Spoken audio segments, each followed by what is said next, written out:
this video tutorial. In this tutorial, I'm going to explain about the corner command.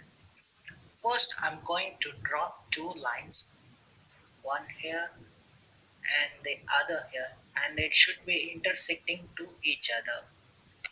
Now, I want to delete these two line edges emerging after this intersection point.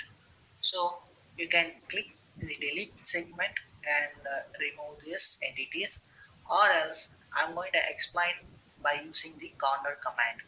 Click on the corner command, and I want these two line edges to be kept, and I want to remove the other two entities here emerging from the intersection point. So I'm going to select these two lines, and you may see that these entities gets removed.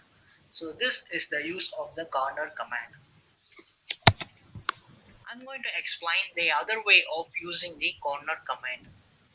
So I have a sketch and I need a rectangular section. So in normal case, what I do is I just create a line between this and click on the delete segment and trim my entity. So this is quite difficult. So I'm going to explain how to use your corner command. Click on the corner command and select the two edges, and your rectangular section gets generated, and you may notice that both trim and extend takes place simultaneously. So this is the main advantage of the corner command.